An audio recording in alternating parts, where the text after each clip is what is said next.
आप सभी का HL की जीके चैनल पर। तो हम चर्चा करेंगे शारीरिक शिक्षा के अंतर्गत आने वाले महत्वपूर्ण और परीक्षा उपयोगी प्रश्नों पर। इसके पिछले वीडियो में यानी भाग 18 में हम 461 महत्वपूर्ण प्रश्नों पर चर्चा कर चुके हैं। अगर वो वीडियो आपने नहीं देखा है तो प्लेलिस्ट में जा करके उसको देख सकते हैं। आइए हम और आप मिल करके ये जो शारीरिक शिक्षा के प्रश्न है जो हर बार परीक्षाओं में पूछे जाते हैं इनको सॉल्व करें। ठीक है, प्रश्न नंबर 462, खो खो की माप बतानी है।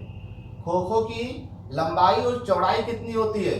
तो खो खो की जो माप होती है 29 मीटर लंबाई होती है और इसकी जो 16 मीटर क्या होती है, चौड़ाई होती है। ये प्रश्न जो है TGT 1999 में यही प्रश्न पूछा गया था और इसी ऑप्शंस को सही माना गया है।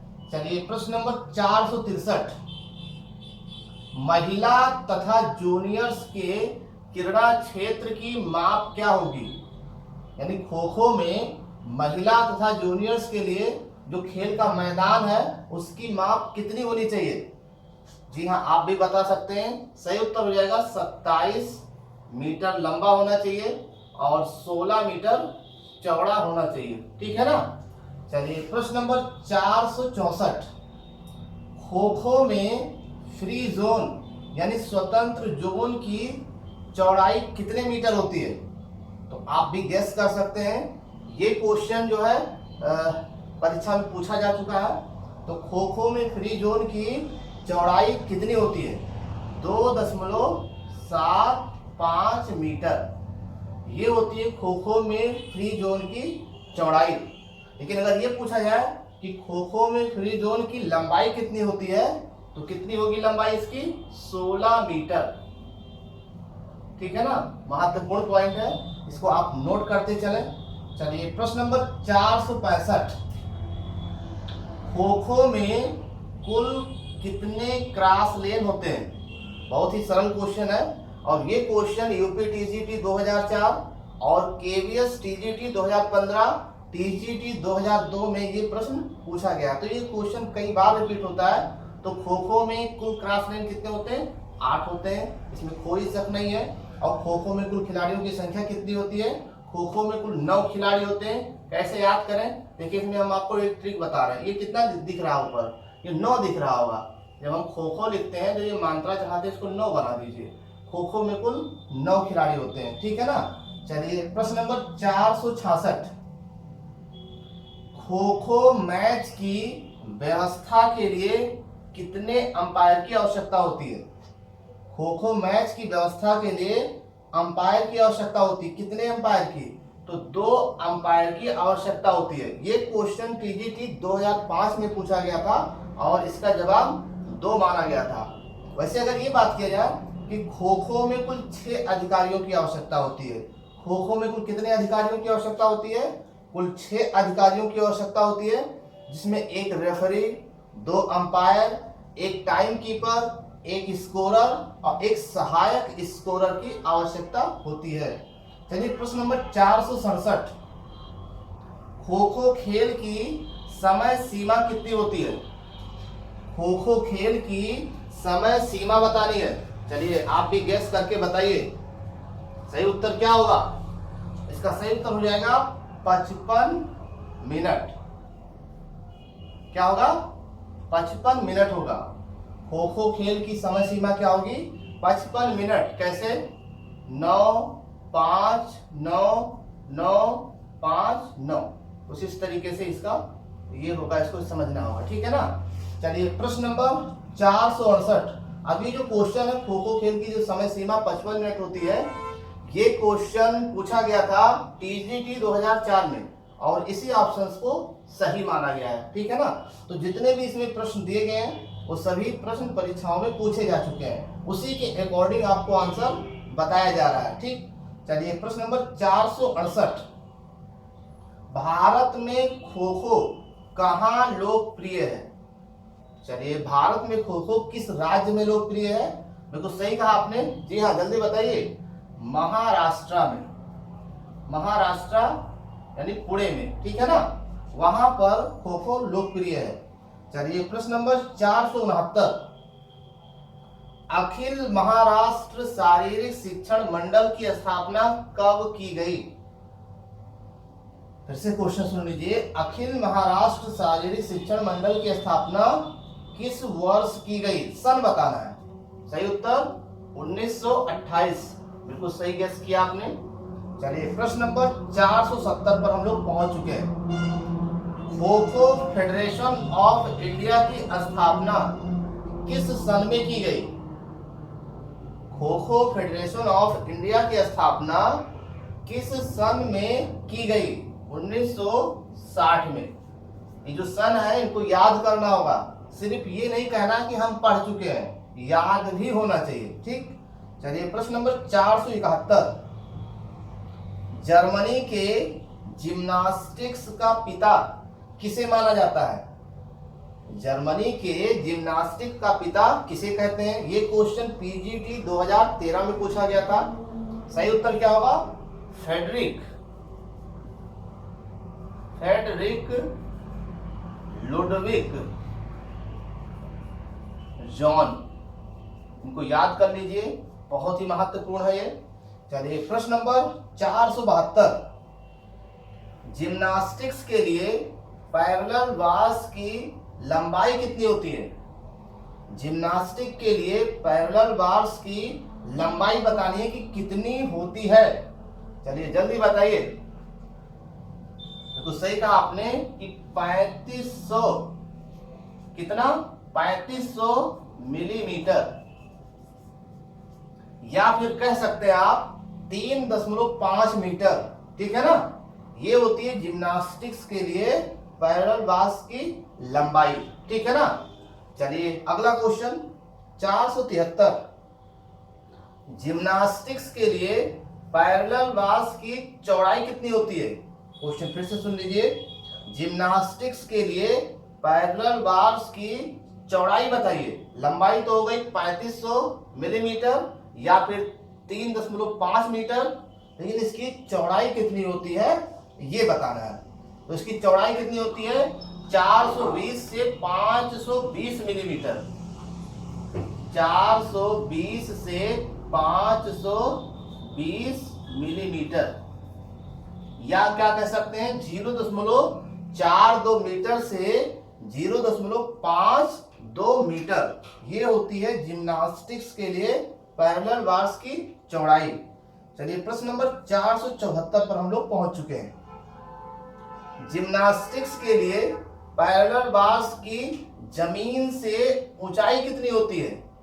फिर से क्वेश्चन सुन लीजिए, जिम्नास्टिक के लिए पैरेलल बार्स की जमीन से ऊंचाई कितनी होती है, यानी सतह से ऊंचाई कितनी होती है ये बताना है। तो इसका सही उत्तर हो जाएगा 1.75 मीटर। ये क्वेश्चन टीजीटी 2010 में पूछा गया था और इसी ऑप्शंस को सही माना गया है। ठीक है ना। चलिए प्रश्न नंबर 475, जिम्नास्टिक का महान ग्रैंडफादर किसे माना जाता है? जल्दी बताइए, जिम्नास्टिक का महान ग्रैंडफादर किसे माना जाता है? सही उत्तर जॉन गट्स मत्स, ये हैं जिम्नास्टिक्स के महान ग्रैंडफादर। ठीक है ना। चलिए प्रश्न नंबर 476 की तरफ। ठीक है ना, प्रश्न नंबर 476, प्रश्न क्या है? जिम्नास्टिक को ओलंपिक खेलों में कब शामिल किया गया? ठीक है ना, जिम्नास्टिक को ओलंपिक खेलों में किस वर्ष शामिल किया गया? 1896 में। और अगर ये पूछा जाए कि आधुनिक ओलंपिक खेल की शुरुआत कब से हुई थी, तो 1896 में हुई थी, है ना। कहां से शुरुआत हुई थी? एथेंस से हुई थी।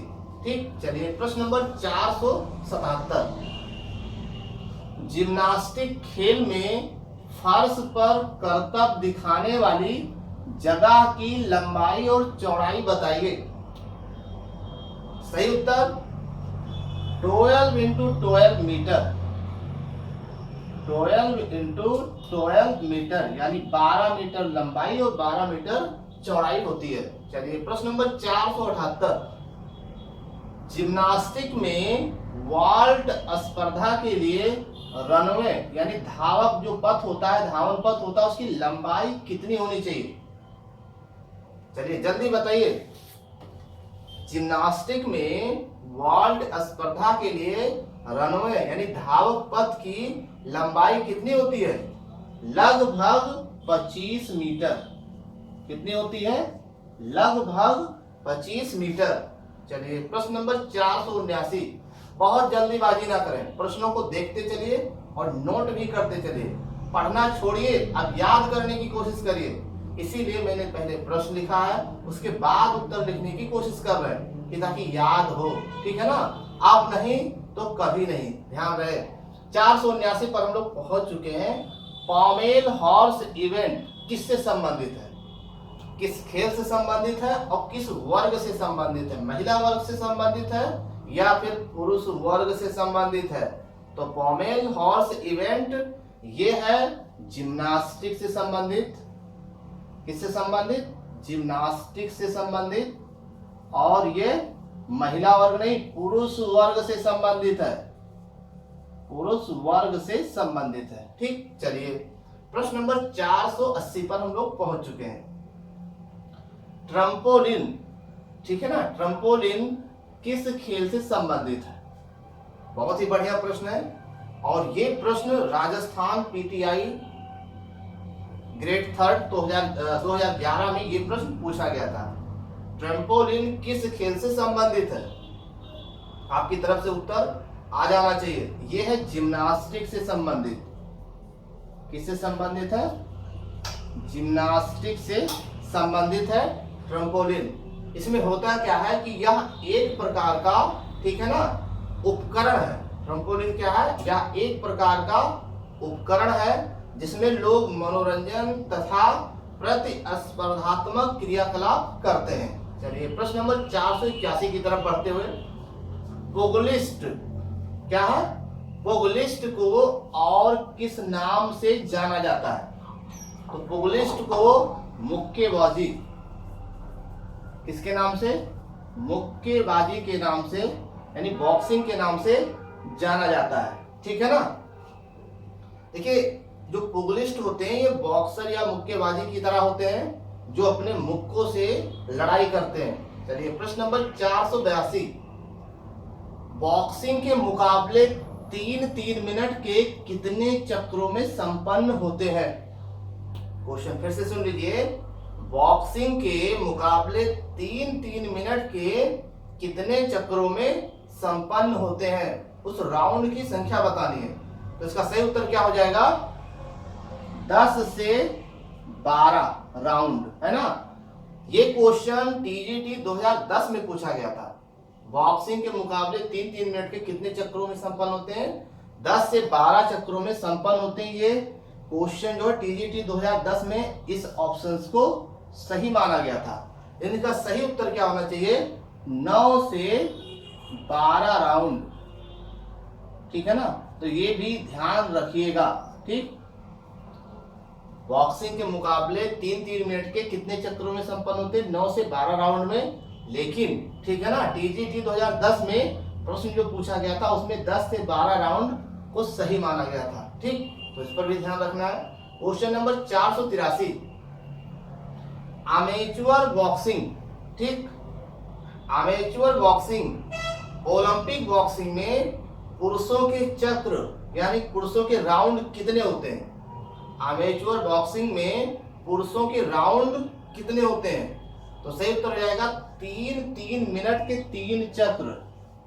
3-3 मिनट के कितने चक्र? 3 चक्र। ये होते हैं अमेच्योर बॉक्सिंग में, ओलंपिक बॉक्सिंग में पुरुषों के राउंड। चलिए प्रश्न नंबर 484, अमेच्योर बॉक्सिंग में महिलाओं के राउंड कितने मिनट के और कितने चक्र के होते हैं? तो अमेच्योर बॉक्सिंग, ओलंपिक बॉक्सिंग में महिलाओं के जो राउंड होते हैं मुक्केबाजी में वो 2-2 मिनट के, कितने कितने मिनट के?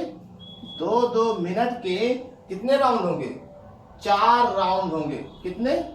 4 चक्र, चाहे राउंड कह लीजिए या चक्र कह लीजिए। इसका मतलब ये हो गया 2-2 मिनट के 4 चक्र, ये महिलाओं के राउंड होंगे, और पुरुषों के लिए 3-3 मिनट के 3 चक्र, ये हो जाएंगे पुरुषों के लिए बॉक्सिंग में। चलिए प्रश्न नंबर 485, बॉक्सिंग राउंड की संख्या कितनी होती है? बॉक्सिंग राउंड की संख्या कितनी होती है? देखिए, पुरुषों के लिए 3, पुरुषों के लिए 3 राउंड और महिलाओं के लिए 2 राउंड होती है। ठीक है ना। प्रश्न नंबर 486, बॉक्सिंग राउंड के मध्य अंतराल कितने समय का होता है? जल्दी बताइए। सही उत्तर 1 मिनट का। बॉक्सिंग राउंड के मध्य जो अंतराल होता है वो 1 मिनट का होता है। प्रश्न नंबर 487, दस्तानों का भार कितना होता है? ये क्वेश्चन टीजीटी 1994 में पूछा गया था। औंस में भी पूछा जाता है और ग्राम में भी पूछा जाता है। दस्तानों का भार कितना होता है? वजन कितना होता है? चलिए, मुक्केबाजी में जो दस्ताने प्रयोग किए जाते हैं उनका भार कितना होता है? 8 से 10 औंस। नहीं याद है तो याद कर लीजिए, ये बहुत ही महत्वपूर्ण प्रश्न है। या फिर अगर ये ग्राम में पूछा जाए तो 227 से 284 ग्राम, 227 से 284 ग्राम, ये होता है दस्तानों का भार। क्वेश्चन नंबर 488, रिंग का आकार कैसा होता है? मुक्केबाजी में रिंग का आकार कैसा होता है? ये होता है वर्गाकार। ऐसा होता है, वर्गाकार होता है। इसकी लंबाई और चौड़ाई कितनी होगी? ठीक है ना, ये वर्गाकार होता है, और जो वर्गाकार होगा ये 20 फीट, ठीक है ना, या फिर 6.10 मीटर इंटू 6.10 मीटर होती है। ठीक। चलिए प्रश्न नंबर 489, आधुनिक ओलंपिक में बॉक्सिंग को किस वर्ष शामिल किया गया? सही उत्तर 1904 में आधुनिक ओलंपिक को बॉक्सिंग में, आधुनिक ओलंपिक में जो है बॉक्सिंग को शामिल किया गया 1904 में। अगर ये प्रश्न पूछा जाए कि आधुनिक ओलंपिक खेल की शुरुआत कब हुई, तो 1896 में हुई। कहां पर? एथेंस में। लेकिन अगर ये पूछा जाए कि प्राचीन ओलंपिक खेल की शुरुआत कब हुई थी, तो 776 ईसा पूर्व में। कहां? ग्रीस में हुई थी। अगर ये पूछा जाए कि प्राचीन ओलंपिक जो खेल हुआ था उसका आखिरी खेल कब हुआ था, तो 394 ईसा पूर्व में हुआ था। ठीक है ना। तो ये थे शारीरिक शिक्षा के अंतर्गत आने वाले महत्वपूर्ण और परीक्षा उपयोगी प्रश्न। हमारे वीडियोस को देखने के लिए आपको बहुत बहुत धन्यवाद।